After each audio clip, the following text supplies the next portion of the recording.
स्वागत है हमारे यूट्यूब चैनल में। देखिए आज के इस वीडियो में देखेंगे क्लास 9 टर्म 2 एग्जामिनेशन 2022 विज्ञान यानी साइंस का जो है मोस्ट बीवीआई सब्जेक्टिव प्रश्न को जो आपका डायरेक्ट एग्जाम में पूछा जाएगा। इसीलिए वीडियो पर अंत तक बने रहिएगा और अपने सभी दोस्तों के साथ इस वीडियो को जरूर शेयर कीजिएगा।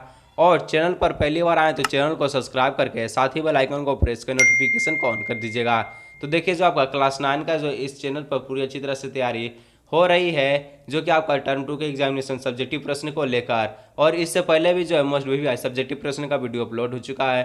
अगर आप उसे ना देखें तो डिस्क्रिप्शन में लिंक है, जाकर देख लीजिएगा। और देखिए जो आपका मॉडल पेपर जो है तैयार हो चुका है लेकिन जारी अभी तक नहीं हुआ है, जल्दी जारी हो जाएगा। 23 तारीख से पहले जो आपका मॉडल पेपर जारी हो जाएगा। और इस चैनल पर भी है जो है आपका क्लास 9 का जो मॉडल पेपर का फुल सोल्यूशन भी कराया जाएगा, इसलिए चैनल को सब्सक्राइब करके जरूर जाइएगा। और देखिए अगर आप इस वीडियो को अंत तक बने रहते हैं तो आपका यहाँ से एक भी प्रश्न जो आपका एग्जाम में छूटने वाला नहीं है, एक भी प्रश्न आपका एग्जाम में छूटने वाला नहीं है। तो चलिए वीडियो को स्टार्ट करते हैं, वीडियो पर अंत तक बने रहिएगा। तो देखिए जो आपका एग्ज़ाम जो है जून में लिया जाएगा। जून में आपका जो एग्ज़ाम 16 तारीख से स्टार्ट होने वाला है। तो आपका एग्ज़ाम है जो अभी बहुत समय दिया गया है। तो देखिए आपका जो जितना भी सिलेबस है टर्म 2 में पढ़ना, सभी सिलेबसों को ऑल चैप्टरों को जो है महत्वपूर्ण सब्जेक्टिव प्रश्नों को मैं वीडियो के माध्यम से आपको बता रहा हूँ। और इससे पहले भी वीडियो बना चुका हूँ, अगर उसे भी देख लीजिएगा। डिस्क्रिप्शन में लिंक दिया हुआ है मोस्ट प्रीवियस सब्जेक्टिव प्रश्न का। और आज के इस वीडियो में देखेंगे हम लोग चैप्टर 4 परमाणु की संरचना, जो कि बहुत से बच्चों को केमिस्ट्री बहुत हार्ड लगता है। तो इस वीडियो में आपको जो है केमिस्ट्री बहुत अच्छा लगेगा और जो आपको समझ में भी आने वाला है। तो परमाणु की संरचना चैप्टर 4 का जो मोस्ट प्रीवियस सब्जेक्टिव प्रश्नों को देखेंगे जो आपका क्लास 9 टर्म 2 एग्जाम 2022 मोस्ट भी इंपॉर्टेंट क्वेश्चन है। एमसीक्यू इसमें रहेगा, वेरी शॉर्ट रहेगा और लॉन्ग रहेगा।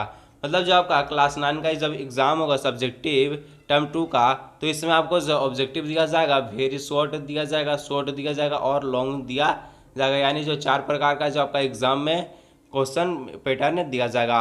और आपका जो मॉडल पेपर भी इस चैनल पर जो है फुल सॉल्यूशन के साथ कराया जाएगा। तो आप चैनल को जरूर सब्सक्राइब करके रखिएगा, क्योंकि मॉडल पेपर निकलने में ज़्यादा वक्त नहीं है। तो इस चैनल पर क्लास 9 का जो मॉडल पेपर का फुल सोल्यूशन कराया जाएगा।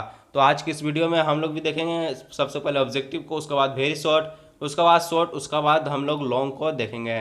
तो वीडियो पर अंत तक बने रहिएगा, क्योंकि आपका यहाँ से एक भी प्रश्न जो आपका जो है परमाणु की संरचना यानी चैप्टर 4 से एक भी प्रश्न आपका जो एग्जाम में छूटने वाला नहीं है केमिस्ट्री में।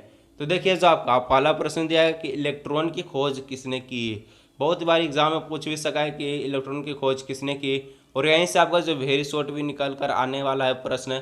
मतलब जो आपका एक क्वेश्चन से दो आपका जो है निशाना लगने वाला है, यानी एक तीर से दो निशाना। क्यों आपका जो है एमसीक्यू भी हो जाएगा और वेरी शॉर्ट भी यहाँ से रिवीजन हो जाएगा और याद भी होना आवश्यक है। तो इलेक्ट्रॉन की खोज किसने की, तो जे थॉमसन की, यानी बी ऑप्शन जो आपका सही हो जाएगा। आगे देखिए आपका जो 2 नंबर का प्रश्न है कि परमाणु में जो है कितने प्रकार के आवेशित कण होते हैं। परमाणु है उसमें कितने प्रकार के आवेशित कण होते हैं। तो देखिए इलेक्ट्रॉन, प्रोटॉन और न्यूट्रॉन, यानी तीनों प्रकार के होते हैं, यानी उपयोग सभी, यानी डी ऑप्शन जो आपका सही हो जाएगा। आगे देखिए आपका 3 नंबर का प्रश्न है कि प्रोटॉन की खोज किसने की। प्रोटॉन है उसकी खोज किसने की, तो ई गोल्ड स्टीन, यानी ए ऑप्शन जो आपका सही हो जाएगा। मैं फिर से बोल रहा इस वीडियो का हर एक प्रश्न को आप अच्छी तरह से देखते हो तो आपका जो है परमाणु की संरचना यानी चैप्टर 4 केमिस्ट्री का चैप्टर 4 से आपको जो एक भी प्रश्न आपका एग्जाम में छूटने वाला नहीं है, गारंटी के साथ है। तो हर एक प्रश्न को आप अच्छी तरह से देखिए और याद जरूर इसे करिएगा। उसके बाद देखिए 4 नंबर का प्रश्न है कि इलेक्ट्रॉन पर कैसा आवेश होता है। इलेक्ट्रॉन है उसका पर कैसा आवेश रहता है, तो इलेक्ट्रॉन पर माइनस रहता है, यानी माइनस आवेश रहता है, यानी ऋण। तो बी ऑप्शन आपका जल्द सही हो जाएगा। आगे देखिए 5 नंबर का प्रश्न है कि प्रोटॉन का आवेश इलेक्ट्रॉन के आवेश की तुलना में कैसा है। जो प्रोटॉन है उसका आवेश इलेक्ट्रॉन की तुलना में कैसा है, तो देखिए बराबर और विपरीत, यानी दोनों से, ए और बी दोनों, यानी सी आपका सही ऑप्शन हो जाएगा। आगे देखिए 6 नंबर का आपका जो प्रश्न है कि प्रोटॉन परमाणु के कौन से भाग में होता है। प्रोटॉन जो है परमाणु के कौन से भाग में होता है, तो प्रोटॉन जो है आपका भीतरी भाग में होता है, यानी परमाणु के भीतरी भाग में प्रोटॉन होता है। आगे देखिए आपका 7 नंबर का प्रश्न है कि ऋणात्मक और धनात्मक आवेश परमाणु में समान परिमाण में होते हैं, इसलिए परमाणु वैद्युतीय रूप से कैसे होंगे, तो कैसे होंगे, उदासीन हो जाएगा, यानी ए ऑप्शन जो आपका सही हो जाएगा। सभी प्रश्न को आप अच्छी तरह से देखिएगा, आपका एग्जाम में एक भी प्रश्न यहाँ से छूटने वाला नहीं है। आगे देखिए 8 नंबर का प्रश्न है कि परमाणु की संरचना से संबंधित पहला मॉडल किसने दिया। जो परमाणु था उससे संबंधित जो पहला मॉडल किसने दिया, तो जे थॉमसन ने दिया था। यानी बी ऑप्शन जो आपका सही जवाब, जो इलेक्ट्रॉन की खोज किया था जे थॉमसन ने पहला ही परमाणु का जो मॉडल दिया था। 9 नंबर का प्रश्न है कि रदरफोर्ड ने सोने की पन्नी पर जो कैसा कणों का टकराया था, मतलब कैसा कण टकराया था, तो अल्फा कणों। मतलब देखिए जो रदरफोर्ड तो 12,000 जो अल्फा कण को टकराया था, कैसा, तो सोने के पन्नी पर। और एक जो आपका पन्नी पर ऐसा कण था लगा कि जो सीधा यानी 90 डिग्री पर वापस आए, वहीं पर वो धनावेशित माना गया था। उसका बाद यानी केंद्र की खोज वहीं वहीं से आपका जो स्टार्ट हुआ रदरफोर्ड के। आगे देखिए जो आपका 10 नंबर का प्रश्न है कि रदरफोर्ड ने परमाणु मॉडल के लिए एक उपयोग किया, उस उपयोग में उन्होंने क्या उपयोग किया, तो सोनों की पन्नी में उपयोग किया था। यानी बी ऑप्शन जो आपका सही हो जाएगा। उसके बाद आपका जो है 11 नंबर का प्रश्न है कि अल्फा कण जो है प्रोटॉन की तुलना में कैसे होते हैं। अल्फा कण पूछा है, अल्फा कण प्रोटॉन की तुलना में भारी होता है, यानी ए ऑप्शन जो आपका सही हो जाएगा। आगे देखिए 12 नंबर का प्रश्न है कि अल्फा कण कैसे होते हैं। अल्फा कण जो है रदरफोर्ड जो है सोने की पन्नी पर जो है चलाया था, तो कैसा होता है, तो अल्फा कण जो है द्विआवेशित हीलियम कण होते हैं, यानी ए ऑप्शन जो आपका सही हो जाएगा। उसका बाद देखिए 13 नंबर का प्रश्न है कि अल्फा कण जो है प्रकीर्णन में अल्फा कण जो पराकिरण से कौन से परिणाम मिले, तो देखिए अधिकतर अल्फा कण जो है सीधे निकल आए, कुछ अल्फा कण छोटे कोण से विक्षेपित हुए, और एक कण वापस आ गए। मैंने अभी बोला कि अल्फा कण जो एक वापस आए सीधा 90 डिग्री पर, वहीं जो आपका है न्यूक्लियस का खोज हुआ, यानी नाभिक का खोज वहीं पर हुआ था, यानी डी ऑप्शन जो आपका सही हो जाएगा। आगे देखिए आपका 14 नंबर का प्रश्न है कि नाभिक किसे कहते हैं। अभी मैंने बताया नाभिक किसे कहते हैं, तो नाभिक जो है परमाणु का धनावेशित कण यानी प्लस कण है, तो ए ऑप्शन जो आपका सही हो जाएगा। उसका बाद देखिए 15 नंबर का प्रश्न है कि इलेक्ट्रॉन जिस कक्षा में चक्कर लगाता है उस कक्षा को क्या कहते हैं। इलेक्ट्रॉन जहाँ पर कक्षा में चक्कर लगाता है उसको क्या कहते हैं, तो ऊर्जा स्तर कहते हैं, यानी ए ऑप्शन जो आपका सही हो जाएगा, जब इलेक्ट्रॉन ऐसे ऐसे घूमते रहता है। उसका बाद देखिए जो आपका 16 नंबर का प्रश्न है कि रदरफोर्ड के परमाणु मॉडल की क्या कमी थी। रदरफोर्ड के परमाणु की मॉडल कमी की क्या कारण थी, तो इलेक्ट्रॉन जो है अस्थिर होता है, यानी इलेक्ट्रॉन का अस्थिर होना, मतलब इलेक्ट्रॉन कभी भी अस्थिर नहीं होता है, सीधा वो चलते रहता है, यही जो उसका कमी था। उसके बाद देखिए 17 नंबर का प्रश्न है कि न्यूट्रॉन द्रव्यमान में किसके बराबर है। न्यूट्रॉन जो है द्रव्यमान में किसके बराबर है, तो न्यूट्रॉन जो प्रोटॉन के द्रव्यमान में बराबर है, यानी जो आपका ए ऑप्शन जो आपका सही हो जाएगा। उसके बाद देखिए आपका जो अंतिम एमसीक्यू टाइप का प्रश्न है 18 नंबर का कि परमाणु का द्रव्यमान कैसे निकाला जाता है। परमाणु का द्रव्यमान कैसे निकाला जाता है, तो परमाणु का द्रव्यमान जो है प्रोटॉन और न्यूट्रॉन के द्रव्यमान का योग, यानी प्रोटॉन और न्यूट्रॉन को जब प्लस करेंगे तो क्या निकलेगा, तो आपका निकल जाएगा परमाणु द्रव्यमान निकल जाएगा। आपका जो यहाँ से आप प्रश्न स्टार्ट हुआ जो कि सब्जेक्टिव प्रश्न है, इसमें आपको जो है शॉर्ट, वेरी शॉर्ट और आपका जो है लॉन्ग तीनों मिक्स है, तो घबराइएगा नहीं, सभी को बारी बारी से देखिए और याद जरूर करिएगा, क्योंकि आपका यहाँ से एक भी प्रश्न छूटने वाला नहीं है। तो आपका देखिए केनाल किरणें क्या है। केनाल जो किरणें क्या है, तो उत्तर केनाल किरणें की खोज ई गोल्डस्टीन ने 1886 में की थी हो जाएगा।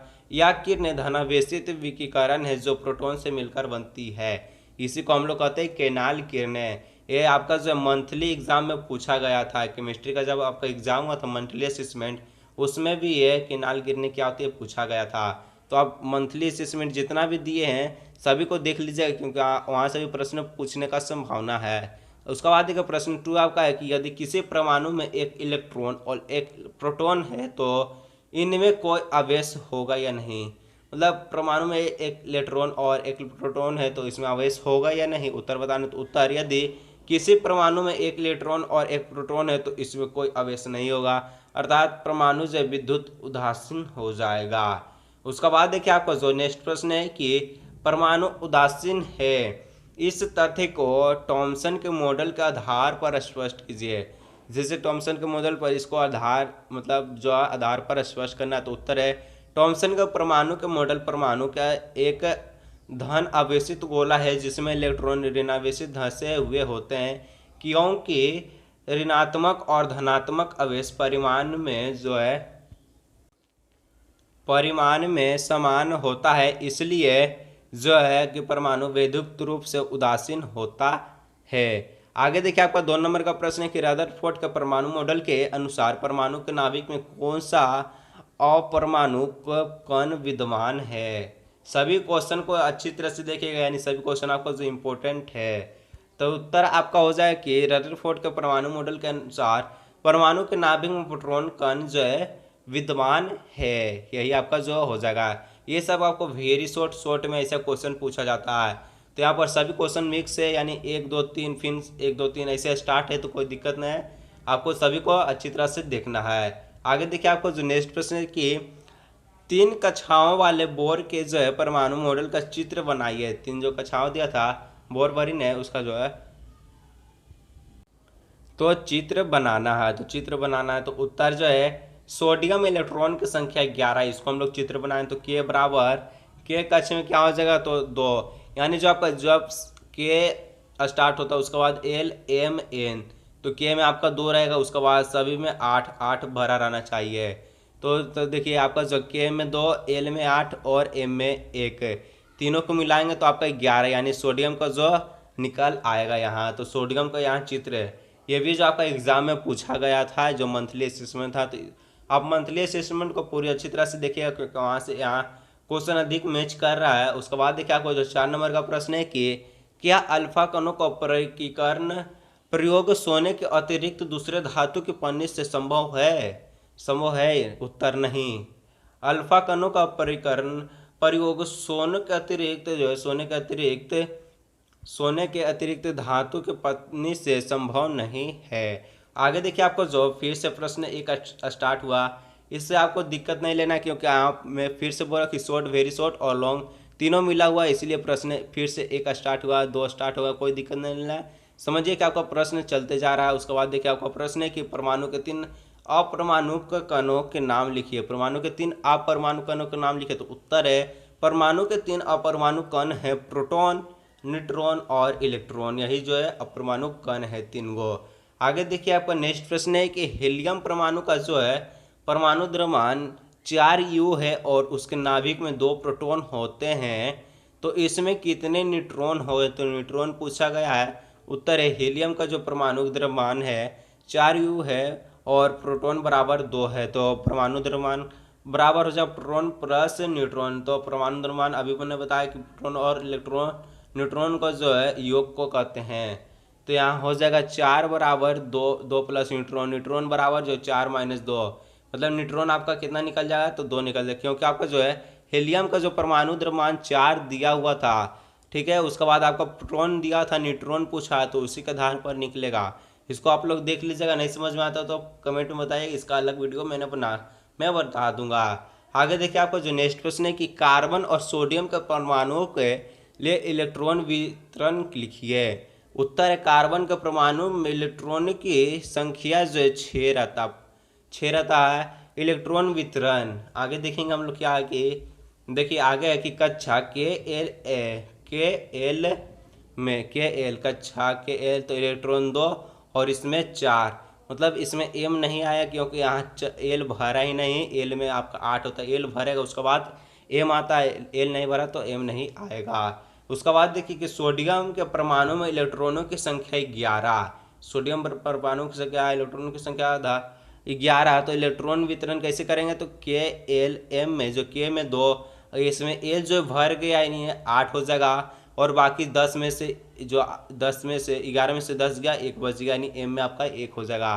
तो इसको आप लोग देखिएगा। नहीं समझ में आता, जिस प्रश्न को नहीं समझ में आता सीधा कमेंट में बताएगा, उसका जो है महत्वपूर्ण वीडियो मैंने बना दूंगा। आगे देखिए नेक्स्ट प्रश्न कि अगर किसी परमाणु का के एल कोष भरा है तो उस परमाणु में इलेक्ट्रॉनों की संख्या क्या होगी। उत्तर के कोष में इलेक्ट्रॉनों की संख्या 2 होता है। अभी बताया कि एल कोष में जो कुल संख्या 18 होता है, तो इलेक्ट्रॉनों की कुल संख्या के कोष में है, और इलेक्ट्रॉनों की कुल संख्या प्लस एल कोष में इलेक्ट्रॉनों की कुल संख्या कितना हो जाएगा 2 + 10, यानी जो 2 + 8 यानी 10 हो जाएगा। उसका बाद देखिए आपका जो नेक्स्ट उसका बाद है कि उस परमाणु में इलेक्ट्रॉनों की संख्या 10 हो जाएगा। मतलब जो है आपका जो के भर गया, के में 2 रहता है, एल भर गया, एल में 8 रहता है, इस दोनों को जोड़ दीजिए, आ गया 10। उसके बाद देखिए आपका जो नेक्स्ट प्रश्न है कि क्लोरीन, सल्फर और मैग्नीशियम के परमाणु संख्या से आप इनकी संयोजकता कैसे प्राप्त करेंगे। उत्तर है क्लोरीन। क्लोरीन की परमाणु कितना था, परमाणु संख्या तो 17। क्लोरीन कितने नंबर पर आता है, तो 17 नंबर पर आता है। क्लोरीन के परमाणु की इलेक्ट्रॉनों की संख्या 17 आता है। जब इसको हम लोग इलेक्ट्रॉन वितरण करेंगे तो कैसे आ जाएगा, के एल एम एन में इलेक्ट्रॉन में जो आपका क्लोरीन कितना आता है, 17 रहता है, तो 2 इसमें भर गया, 15 बचा, फिर 8 इसमें भर गया, तो कितना 8 10 और 17 बच गया। यानी आपका जो एम नहीं भरा है, एम जब भर जाएगा तब आपको एन में पहुंचेगा, जिसमें एम भरा ही नहीं तो एन आपका नहीं होगा। तो ये आपका क्लोरीन का हो गया। उसके बाद देखें क्लोरीन को अपने अंतिम कक्षा एम में अष्टक प्राप्त करने के लिए 1 इलेक्ट्रॉन की आवश्यकता है। अभी बोले 1 इलेक्ट्रॉन इसमें बच गया, इसकी जो संयुक्ता 1 हो जाएगा। यानी संयुक्ता निकालना तो आपको एकदम आसानी है, यही वाला फॉर्मूला लगाइएगा, बहुत आसानी से निकलेगा। तो आपका देखिए सल्फर की परमाणु संख्या कितना होता है। अब सल्फर का जो 16 रहता है परमाणु संख्या, यानी सल्फर जो 16 नंबर पे आता है, तो सल्फर यानी एस के परमाणु में सल्फर इलेक्ट्रॉनिक की संख्या 16 आता है। इलेक्ट्रॉनिक वितरण हम लोग करेंगे तो के एल एम एन में जो है देखिए इलेक्ट्रॉन में 2 भर जाएगा, 16 रहता है तो 2 इसमें भर गया, 8 इसमें भर गया, तो 8 और 2 6 इसमें भर गया, 6 बच गया, तो इसमें 2 कमी ही, यानी संयुक्ता आपका 2 निकलेगा। सल्फर में कितना बचा, तो 2 बच गया। यानी देखिए सल्फर को अपने अष्टक अंतिम अष्टक एम अष्टक प्राप्त करने के लिए 2 इलेक्ट्रॉन की आवश्यकता है, तो इसकी संयुक्ता 2 निकल के आएगा। बहुत ही इंपॉर्टेंट क्वेश्चन है, यानी आपका जो इसमें फॉर्मूला के साथ बताया गया। तो मैग्नीशियम एमजी की जो परमाणु संख्या कितना हो जाएगा, 12 मतलब आपको मैग्नीशियम का बताया, तो मैग्नीशियम का कितना 12। तो उसी प्रकार हम लोग मैग्नीशियम का हम लोग इलेक्ट्रॉन वितरण को देखें तो के में आपका 2, एल में 8 और एम में 2 भरा जाएगा। मतलब जो आपका 2 8 और 2 भरा जाएगा इसमें। तो इसमें आपका जो 6 माइनस हुआ, तो आगे देखिए क्या लिखा कि मैग्नीशियम जो है एमजी को मतलब मैग्नीशियम को अपने अंतिम कक्ष में अष्टक पूरा करने के लिए 2 इलेक्ट्रॉनों का त्याग करने की आवश्यकता था। इसकी संयोजकता 2 जगह, मतलब जो आपका इसमें जो है कि देखिए उसका पास 2 था, यानी अंतिम में जो एम में 2 था, तो 2 मतलब 6 किसको उसको देगा नहीं, बल्कि वो 2 किसी और को दे देगा। तो इसका आपका मतलब संयोजकता भी इसका 2 हो जाएगा, इसमें गड़बड़ाइएगा नहीं, संयोजकता इसमें 2 हो जाएगा। मतलब जो आपका जब 4 तक रहेगा तो देखिए 4 का तो 4 ही रहता है, और इससे नीचे अगर 3 रहेगा तो 3 हो जाएगा, उसका बाद 2 रहेगा तो 2 हो जाएगा, 1 रहेगा तो 1 हो जाएगा, और जब आपका 7 रहेगा अंतिम में 6 रहेगा तो आपका हो जाएगा कितना, 2 हो जाएगा, 7 रहेगा तो आपका 1 हो जाएगा। ऐसे आपका जो संयोजकता प्राप्त करना है। तो बाद देखिए आपका जो नेक्स्ट प्रश्न दिया गया है कि चीनी एच डी और टी के लिए प्रत्येक में पाए जाने वाले 3 अपरमाणु कणों को सारणीबद्ध लिखिए। मतलब जब आपको एच मतलब होता है प्रोटियम, डी मतलब होता है आपको ड्राइटियम, और टी मतलब होता है ट्राइटियम। मतलब प्रोटियम और ड्यूटेरियम और ट्राइटियम, यानी इसका मतलब होता है। तो सबसे पहले हम लोग देखेंगे प्रोटियम को। तो प्रोटियम को देखेंगे, देखिए इसमें आपका जो है परमाणु द्रव्यमान 1 है और परमाणु जो संख्या भी 1 है। आपका जब ऊपर वाला भाग रहेगा उसको कहेंगे परमाणु द्रव्यमान, और नीचे का जो रहेगा उसको कहते हैं परमाणु संख्या। तो इसमें प्रोटॉन 1 हो जाएगा, इलेक्ट्रॉन 1 हो जाएगा, न्यूट्रॉन इसमें 0 हो जाएगा। तो देखिए न्यूट्रॉन कैसे 0 होता है, परमाणु द्रव्यमान किसको कहते हैं, तो प्रोटॉन और न्यूट्रॉन के कुल योग को जो कहते हैं परमाणु द्रव्यमान। तो परमाणु द्रव्यमान में जो प्रोटॉन घट जाएगा, यानी 1 घट जाएगा, 1 में 1 चल जाएगा, तो आपका 0 हो जाएगा। तो न्यूट्रॉन यहाँ 0 निकल कर आ जाएगा। उसके बाद हम लोग देखेंगे ड्यूटेरियम को। तो इसमें आपका जो है परमाणु द्रव्यमान इसमें 2 है और परमाणु संख्या 1 है। तो इसमें प्रोटॉन 1 हो जाएगा, इलेक्ट्रॉन 1 और न्यूट्रॉन 1। न्यूट्रॉन 1 से हो जाएगा, तो परमाणु द्रव्यमान आपका 2 है और प्रोटॉन आपका 1 है। तो न्यूट्रॉन निकालने के लिए परमाणु द्रव्यमान माइनस आपको प्रोटॉन करना पड़ेगा, तो आपको 1 इसमें निकल जाएगा, 1 हो जाएगा। उसके बाद है ट्राइटेरियम। ट्राइटेरियम में देखिए इसमें प्रोटॉन 1, इलेक्ट्रॉन 1 और न्यूट्रॉन 2। देखिए आपको इसमें आपका जो इसमें कि प्रोटियम और ड्यूटेरियम और ट्राइटियम में जो है आपको परमाणु संख्या जो 1 ही रहेगा, सिर्फ आपका परमाणु द्रव्यमान जो भिन्न भिन्न यानी अलग अलग रहेगा। तो इसमें आपका न्यूट्रॉन 2 कैसे हो जाएगा, तो परमाणु द्रव्यमान 3 है, 3 में से 1 गया 2। उसके बाद हम लोग देखेंगे नेक्स्ट प्रश्न को, समस्थानिक और संभारिक किस एक युग्म का जो इलेक्ट्रॉनिक विकास लिखिए। उत्तर समस्थानिक किसी एक ही तत्व के परमाणु जिनकी परमाणु संख्या तो समान लेकिन जो है द्रव्यमान संख्या भिन्न भिन्न, उन्हें समस्थानिक कहते हैं।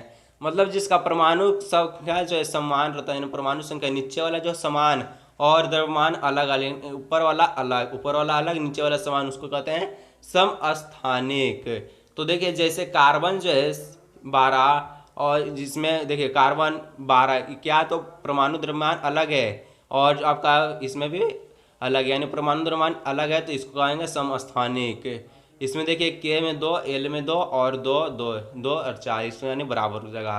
उसके बाद हम लोग देखेंगे समभारिक को। समभारिक में अलग अलग तत्वों के परमाणु जिनके द्रव्यमान तो समान हो और परमाणु संख्या भिन्न भिन्न, यानी परमाणु संख्या अलग और द्रव्यमान संख्या जो है बराबर हो, उसी को कहते हैं। देखिए इसमें परमाणु संख्या अलग अलग है, यानी 20 और 16 अलग अलग है कि एल एम में किस लिखेंगे 2 8 2 2 8 8। उसके बाद हम लोग नेक्स्ट प्रश्न को देखेंगे कि इलेक्ट्रॉन, प्रोटॉन और न्यूट्रॉन के गुणों की तुलना कीजिए। गुणों की तुलना करना है तो E minus P plus N minus 1 plus 1 0, इसका द्रव्यमान देख लीजिएगा, स्क्रीनशॉट मार लीजिए, आप देख लीजिएगा। उसके बाद हम लोग देखेंगे नेक्स्ट प्रश्न को, स्क्रीनशॉट मार लीजिए इसको। उसके बाद हम लोग देखेंगे 2 नंबर का प्रश्न को कि जे थॉमसन के परमाणु मॉडल की क्या सीमाएं हैं। जे थॉमसन जो था उसका परमाणु सीमाएं क्या परमाणु मॉडल का, तो देखिए उत्तर जे थॉमसन का परमाणु मॉडल की जो निम्नलिखित सीमा है।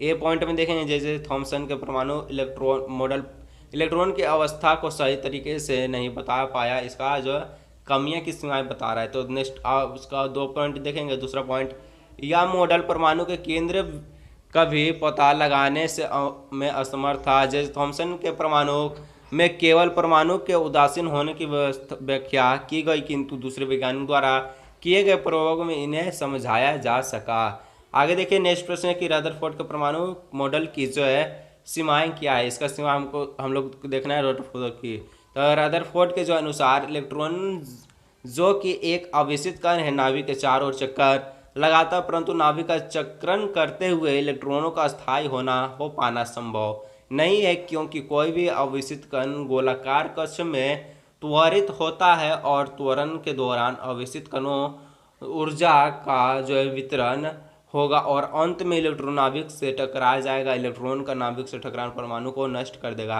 ये भी है इसका जो गलत दिया गया था रदरफोर्ड का। तो हम लोग देखेंगे उसके बाद जो बोर के परमाणु मॉडल को, तो बोर के परमाणु मॉडल देखेंगे। उत्तर बोर के परमाणु मॉडल की अवधारणा पॉइंट 1 में देखेंगे हम लोग कि इलेक्ट्रॉन केवल कुछ निश्चित कक्षाओं में ही चक्कर लगाता है, जिन्हें इलेक्ट्रॉनों की विकृत कक्षा कहते हैं।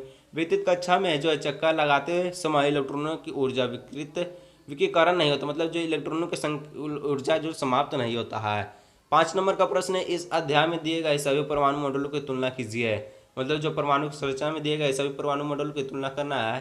तो जे थॉमसन का पहला पॉइंट है कि एक परमाणु एक धनावेशित गोला होता है और इलेक्ट्रॉन इसकी तरह सतह पर धंसे होते हैं। दूसरा है कि परमाणु किसी भी परमाणु के में इलेक्ट्रॉनों की संख्या प्रोटॉनों की संख्या बराबर होती है, किसी जिसके कारण धनात्मक ऋणात्मक और जो धनात्मक परिमाण में समान होते हैं, इसलिए परमाणु विद्युत में रूप में उदासीन होते हैं। इसके बाद हम लोग देखेंगे रदरफोर्ड का। तो रदरफोर्ड में देखिए परमाणु का निकेंद्र जो है धन आवेशित है, जिससे नाभिक का परमाणु का लगभग संपूर्ण द्रव्यमान नाभिक में होता है। इलेक्ट्रॉन नाभिक के चारों निश्चित कक्षाओं में वर्तमानी गोल में मार्ग में चक्कर लगाता है। उसके बाद है 4 नंबर का पॉइंट कि नाभिक का आकार जो परमाणु के आकार की तुलना में काफ़ी छोटा है। हम लोग देखें अंतिम परमाणु मॉडल जिसका नील बोर्स, इलेक्ट्रॉन केवल कुछ निश्चित कक्षाओं में चक्कर लगाता है, जिन्हें इलेक्ट्रॉन के कक्षा कहते हैं। जब इलेक्ट्रॉन विकृत कक्षा, मतलब ये आपको बताया गया, उसी का जो है ये पूरा मिला कर बताया। तो इसको आप लोग 3-4 प्रश्न जितना बताया चारों में इसी का दिया गया है। तो हम लोग देखेंगे इसको। और देखिए जो बोर वरित जो था वो ने एक कक्षा दिया था जिसको कहते हैं KLMN। वो किसने दिया? तो बोर वरी ने दिया था KLMN को। आगे देखिए नेक्स्ट प्रश्न 6 नंबर का कि पहले 18 तत्वों के विभिन्न कक्षाओं में इलेक्ट्रॉन वितरण के नाम को लिखिए। 18 को लिखना है, तो इसको आप लोग लिख दीजिएगा, बुक में दिया गया है। तो हम लोग सीधा नेक्स्ट प्रश्न को हम लोग देखेंगे, ठीक है। तो इसको आप लोग देख लीजिएगा और बुक में दिया है लिख दीजिएगा। अगर नहीं लिख पाते तो कमेंट में बता दीजिएगा, इसका अलग से वीडियो बना दूंगा, क्योंकि समझ में आना चाहिए, लिखने से कुछ होगा नहीं। आगे देखिए नेक्स्ट प्रश्न 7 नंबर का कि सिलिकॉन और ऑक्सीजन का जो उदाहरण लेते हुए संयोजकता की परिभाषा दीजिए। तो देखिए इसका उत्तर हो जाएगा संयोजकता तत्वों के संयोग करने की क्षमता और जो संयोग क्षमता को संयोजकता कहा जाता है किसी भी तत्व का परमाणु अस्थायी इलेक्ट्रॉन विन्यास से प्राप्त करने के लिए दूसरे परमाणु के साथ संयोग करता है।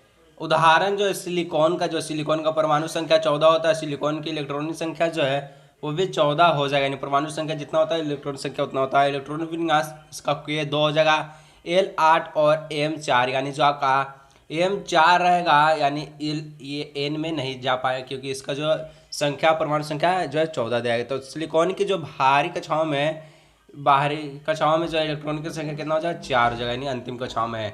उसके बाद देखें हम लोग 8 नंबर का प्रश्न क्या कि उदाहरण के साथ व्याख्या कीजिए कि परमाणु संख्या, द्रव्यमान संख्या, समस्थानिक और संभारिक समस्थानिकों के कोई 2 उपयोग लिखिए। तो उत्तर हम लोग देखें परमाणु संख्या जो हो कि परमाणु संख्या में उपस्थित प्रोटॉनों की कुल संख्या उस तत्व की परमाणु संख्या कहलाती है। मतलब जो परमाणु संख्या प्रोटॉनों की कुल संख्या, जितना प्रोटॉन रहेगा उसका कुल संख्या हम लोग परमाणु की संख्या कहते हैं, नीचे वाले को कहेंगे परमाणु संख्या। तो उसके बाद हम लोग जैसे हीलियम में प्रोटॉनों की संख्या जो 2 है तो इसका परमाणु संख्या क्या होगा, तो 2 ही होगा, परमाणु संख्या 2 है। उसके बाद ऑक्सीजन में प्रोटॉनों की संख्या 6 है तो इसका जो है परमाणु संख्या भी 6 होगा। द्रव्यमान संख्या की बात करें तो परमाणु का जो द्रव्यमान है उसके नाभिक में उपस्थित प्रोटॉन और न्यूट्रॉन की कुल संख्या का योग होता है। मतलब परमाणु संख्या जो परमाणु द्रव्यमान किसको बोलेंगे, तो इलेक्ट्रॉन प्रोटॉन की, न्यूट्रॉन और प्रोटॉन की कुल संख्या को, यानी N+P को कुल संख्या को क्या बोलेंगे, तो हम लोग कहेंगे परमाणु द्रव्यमान। और जो था आपका जो परमाणु संख्या में प्रोटॉनों की कुल संख्या को कहते हैं, और इसमें प्रोटॉन और प्लस न्यूट्रॉनों की कुल संख्या को कहेंगे हम लोग परमाणु द्रव्यमान। जैसे हीलियम के द्रव्यमान संख्या 4 है और लिथियम की द्रव्यमान संख्या जो है 6U है। उसके बाद हम लोग देखें समस्थानिक एक ही तत्व के जिनकी परमाणु संख्या समान हो लेकिन द्रव्यमान संख्या भिन्न हो। अभी मैंने बताया जैसे C12 और C14 ये बताया गया है। उसके बाद देखेंगे समभारिक परमाणु जिनकी परमाणु संख्या अलग अलग हो लेकिन द्रव्यमान संख्या समान हो, यह भी बताया है, कोई दिक्कत नहीं लेना। वही सब प्रश्नों को रिपीट किया गया है। तो समस्थानिकों को उपयोग इसमें दिखाना है तो आपको दिखाइए। तो देखिए आयोडीन का समस्थानिक का उपयोग घेंगा रोग के इलाज होता है, ये बहुत इंपॉर्टेंट है, इसको देख लीजिएगा। कोबाल्ट को के समस्थानिक का जो उपयोग कैंसर के उपचार में होता है, यानी कोबाल्ट का उपयोग जो कैंसर के उपचार में किया जाता है, बहुत इंपॉर्टेंट दोनों का समस्थानिक का उपयोग है, इसको जरूर से आप देख लीजिएगा। उसके बाद हम लोग देखेंगे 9 नंबर का प्रश्न है कि सोडियम के जो है Na यानी सोडियम का पूरे तरह से भरे हुए के व L कोष होते हैं, व्याख्या कीजिए। के और L जो है पूरा भर जाते हैं, यानी K2L8 ये पूरा भर जाते हैं, इसको हम लोग को व्याख्या करना है सोडियम को। तो सोडियम के परमाणु संख्या 11। सोडियम का इलेक्ट्रॉनिक विन्यास कैसे निकालेंगे, तो K2L8 और M1। तो इसका जो संयोजकता कितना होगा इसको कमेंट में बताइएगा। M का जो मतलब जो आपका जो है सोडियम का संयोजकता कितना होगा कमेंट में जरूर बताएगा, अभी मैंने बताया। तो सोडियम के L कक्ष में एक इलेक्ट्रॉन है और इस कक्षा को जो है भरने के लिए 7 इलेक्ट्रॉनों की ज़रूरत है, इसलिए सोडियम के लिए एक इलेक्ट्रॉन को खो देना आसान है, जिसकी वजह से सोडियम आयन में इकाई धनात्मक आवेश लगता है। मतलब सोडियम जब अपना जो है एक इलेक्ट्रॉन किसी को दे देता है ना तब उसमें जो प्लस लगता है, यानी इसका आयन सोडियम का जो Na+ हो जाएगा, तो इसकी वजह से धनात्मक होता है आवेश, जिसका सोडियम आयन जो है Na+ बनता है। अब सोडियम आयन का जो इलेक्ट्रॉनिक विन्यास 2-8 है, जिससे इसके दोनों कक्षा जो L और M को Kl को जो पूरा भर दिया जाता है। आगे आपका जो है 10 नंबर का प्रश्न कि अगर ब्रोमीन जो है परमाणु 2 समस्थानिक इतना तथा जो है 81 कितना है, ये आपका जो परमाणु द्रव्यमान है और इसका जो है परमाणु संख्या 35 है, इसका भी परमाणु संख्या 35 है, लेकिन जो द्रव्यमान संख्या अलग है, तो इसको क्या कहेंगे कमेंट में जरूर बताइएगा। रूप में ब्रोमीन परमाणु का औसत परमाणु संख्या की गणना कीजिए, परमाणु संख्या की गणना कीजिए। 35 को गणना हमको गणना करना है। तो देखिए उत्तर दिया है कि देखिए परमाणु द्रव्यमान इतना है ब्रोमीन का, उसके बाद परमाणु संख्या है तो परमाणु द्रव्यमान कितना हो जाएगा 70-79 मतलब 79 U हो जाएगा, और तथा इसको अनुपात में लिखे तो 49.70%। उसके बाद हम लोग देखेंगे तथा 81 द्रव्यमान ब्रोमीन और परमाणु संख्या 35 का द्रव्यमान 81 U हो जाएगा और अनुपात इसका जो 50.3 हो जाएगा। अतः ब्रोमीन और औसत द्रव्यमान जो 80 U हो जाएगा, ये आपका आंसर निकल कर आएगा। उसके बाद देखिए आपका 11 नंबर का प्रश्न, देखिए आपको जो भी प्रश्न समझ में आता है सीधे कमेंट में बताइएगा। 11 नंबर का प्रश्न है कि एक तत्व एक्स का परमाणु द्रव्यमान 16.2 यू है, तो इसके किसी एक नमूने में समस्थानिक ये आपका जो द्रव्यमान है एक्स और इतना का प्रतिशत क्या होगा। तो इसको उसी तरह का बताया गया है, तो इसको ज़्यादा देखने का है नहीं, फिर भी देख लीजिए। उत्तर मान कि तत्व एक्स के नमूने में समस्थानिक इतना है, इसको आप स्क्रीनशॉट मार लीजिए क्योंकि उसी प्रकार का बताया, कोई दिक्कत नहीं है इसमें, स्क्रीनशॉट मार लीजिए। आगे हम लोग देखेंगे कि 12 नंबर का प्रश्न की यदि तत्व का जो है जेड बराबर जो है जेड बराबर 3 हो तो तत्व की संयोजकता क्या होगी, तत्व का नाम भी लिखिए। तो देखिए परमाणु संख्या प्रतीक होता है जेड, यानी जेड जब आपका जो परमाणु संख्या मतलब जो आपका जैसे किसी भी तत्व है उसका जो है परमाणु द्रव्यमान को हम लोग ए लिखेंगे और परमाणु संख्या को हम लोग जेड लिखेंगे, यानी नीचे वाला को जेड लिखेंगे। तो अतः परमाणु का संख्या 3 हो जाएगा, इलेक्ट्रॉनिक विन्यास 1 हो जाएगा इसका। उसके बाद इसकी संयोजकता भी 1 और इसका नाम लिथियम पड़ जाएगा, यानी Li पड़ जाएगा। उसके बाद देखिए आपको जो 13 नंबर का प्रश्न है कि 2 परमाणु स्पीशीज के केंद्रक का जो है संगठन नीचे दिया गया है, तो प्रोटॉन और न्यूट्रॉन, तो 6 6 और 6 8 इसको वाई में भरा जाएगा। तो केंद्रक इसको कोई दिक्कत नहीं, इस सबको नहीं हो देखें तो चलेगा।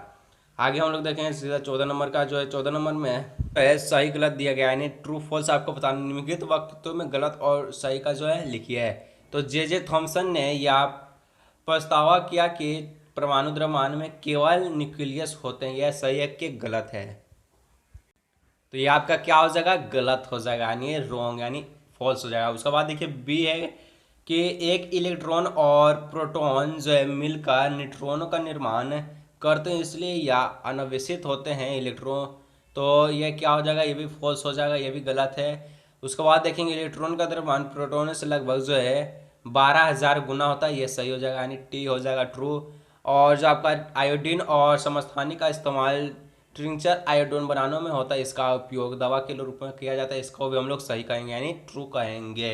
उसके बाद हम लोग देखेंगे 15 नंबर में कि रदरफोर्ड का जो अल्फा कण जो है परिकण प्रयोग किसका खोज के लिए उत्तरदायी था। देखिए परमाणु केंद्रक, इलेक्ट्रॉन, प्रोटॉन, न्यूट्रॉन, तो रदरफोर्ड जो है किसके लिए था, तो परमाणु केंद्रक के लिए, जो उसका जो अल्फा कण जो भेजा था किस पे, तो सोने की पन्नी पे, तो उसके लिए परमाणु केंद्रक ही उत्तरदायी है, यानी ए ऑप्शन जो आपका सही हो जाएगा।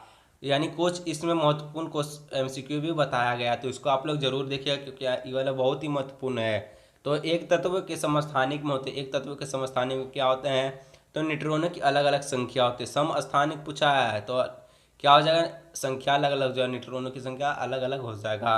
उसके बाद हम लोग देखेंगे 17 नंबर, यानी जो आपका लास्ट है क्लोरीन आयन में जो है संयुक्त इलेक्ट्रॉन की संख्या है, तो क्या हो जाएगा, 8 हो जाएगा। एक और प्रश्न आपका, यानी 8 हो जाएगा, बी ऑप्शन आपका सही हो जाएगा। लास्ट आपका 18 नंबर है कि सोडियम का सही इलेक्ट्रॉनिक विन्यास लिखी है। बहुत बार एग्जाम में पूछा जा चुका है कि सोडियम का सही इलेक्ट्रॉनिक विन्यास क्या होता है, तो 281 होता है, यानी जो आपका डी ऑप्शन सही हो जाएगा 281। तो आपका जो है केमिस्ट्री का चैप्टर 4 यानी परमाणु की संरचना जितना भी एमसीक्यू और जो वेरी शॉर्ट और लॉन्ग जितना भी टाइप का क्वेश्चन था समाप्त हो गया। और इससे पहले वीडियो अपलोड हो चुका है, देख लीजिएगा। और जो है मॉडल पेपर इस चैनल पर कराया जाएगा, पूरी तैयारी मॉडल पेपर से सोल्यूशन का, तो चैनल को जरूर सब्सक्राइब करिएगा और दोस्तों के साथ जरूर शेयर कीजिएगा। तो चलिए मिलते हैं नेक्स्ट वीडियो में, और जो आपको किस सब्जेक्ट का सबसे पहले वीडियो चाहिए कमेंट में ज़रूर बताइएगा।